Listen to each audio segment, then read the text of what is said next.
Bantuan subsidi pembelian kendaraan listrik akhirnya akan diberikan untuk 200.000 unit motor dan 35.900 unit mobil listrik. Pemerintah menyatakan subsidi pembelian kendaraan listrik hanya akan diberikan mulai 20 Maret 2023 sampai Desember 2023. Menko Kemaritiman dan Investasi Luhut Binsar Panjaitan menerangkan percepatan pengembangan kendaraan bermotor listrik berbasis baterai atau KBLBB diperlukan untuk mengatasi berbagai masalah. Di antaranya untuk meningkatkan ketahanan energi dan terwujudnya kualitas udara bersih, ramah lingkungan, serta mengurangi ketergantungan impor BBM. Terlebih kebijakan ini bisa menciptakan lapangan kerja, teknologi baru, dan juga pendapatan negara. Pemerintah juga menekankan pembelian subsidi untuk kendaraan listrik baik mobil dan motor listrik merupakan bantuan pemerintah bukan insentif. Kasih tadi bantuan negara atau insentif tadi seperti itu ya untuk ngambil itu. Once itu kita ambil, kita menjadi produser mobil listrik, motor listrik yang sangat kompetitif di dunia. Kenapa? Karena mulai dari hulu ke hilir kita punya, raw materialnya kita punya, kemudian tadi marketnya kita punya dengan 282 juta penduduk, dan kemudian kita akan ada inovasi-inovasi anak bangsa yang akan lahir. Jadi harus melihat ini secara komprehensif.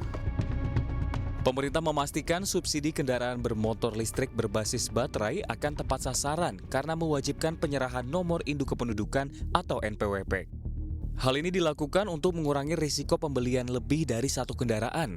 Pemerintah pun sedang menyiapkan sistem yang akan memantau pembelian kendaraan listrik dengan subsidi pemerintah. Sehingga kita betul-betul memastikan bahwa yang kami berikan bantuan pemerintah terhadap belanja motor, mobil itu orang-orang yang memang kami anggap berhak, pertama, dan kedua tidak bisa dua kali belanja ya, jadi tidak bisa satu orang yang sama dengan NIK yang sama dia belanja dua kali kemudian dia jual, tidak boleh ya, pakai sistem itu sudah kami siapkan ya, mudah-mudahan kami kami siap. Pabrikan mobil listrik Hyundai dan Wuling mendapat berkah dari kebijakan pemberian subsidi pemerintah untuk kendaraan bermotor listrik berbasis baterai. Sebanyak 35.900 unit mobil listrik pabrikan Hyundai dan Wuling masuk dalam daftar kendaraan yang akan mendapatkan insentif pembelian hingga Desember 2023. Menanggapi hal ini, pemerintah disarankan tidak menutup keterlibatan merek kendaraan lain dalam program ini.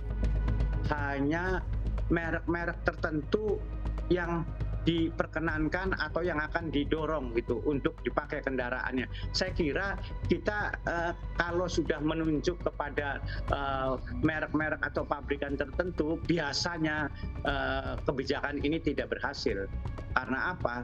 Karena hanya dengan produk itu saja. Barangkali dengan produk yang lain lebih efisien, misalkan yang dari Eropa bisa aja efisiensinya lebih tinggi, masa nggak dibuka?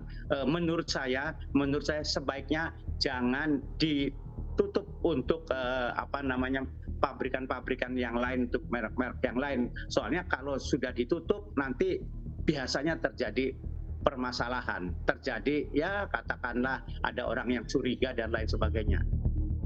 Pemerintah juga memberikan subsidi pembelian motor listrik senilai 7 juta rupiah per unit kepada 200.000 motor di 2023. Motor listrik yang dapat bantuan adalah yang diproduksi di Indonesia dengan TKDN 40% atau lebih.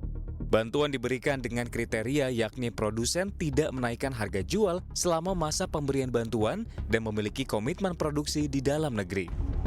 Bantuan pemerintah untuk pembelian sepeda motor listrik baru sebesar 7 juta rupiah per unit sepeda motor untuk 200.000 unit di tahun 2023. Motor listrik ini mendapatkan bantuan pemerintah adalah yang diproduksi di Indonesia. Tadi seperti dijelaskan oleh Pak Menteri, TKDN sebesar 40% atau lebih.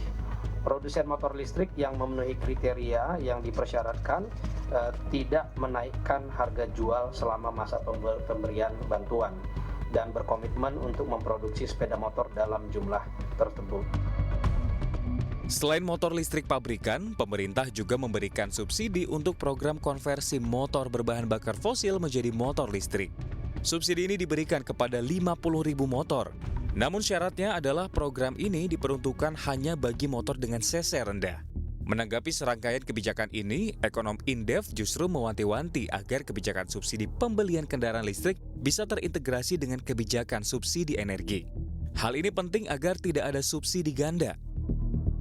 Belum ada sepatah kata pun dari pemerintah dalam rilis yang kemarin itu mengaitkan dengan upaya transformasi subsidi energi. Jadi pertanyaan besarnya, sebetulnya insentif ini itu nantinya di dalam APBN masuk ke pos belanja apa? Apakah masuk di pos belanja subsidi energi atau di pos belanja yang lain? Karena seharusnya ketika 1,72 triliun insentif ini dikucurkan, itu ada keterkaitan dengan upaya mengurangi subsidi energi. Harusnya ada korelasinya dengan pengurangan subsidi energi. Jadi pemerintah jangan sampai memberikan subsidi ganda. Jadi subsidi BBM-nya tetap, ya, alokasinya tetap, bahkan setiap tahun nanti meningkat, tetapi di sisi lain ada tambahan subsidi energi dalam bentuk insentif kendaraan listrik ini.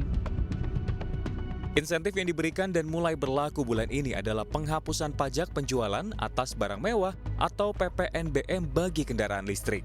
Menteri Perindustrian memastikan pedoman umum untuk pemberian insentif ini akan rampung dalam waktu 1 minggu ke depan.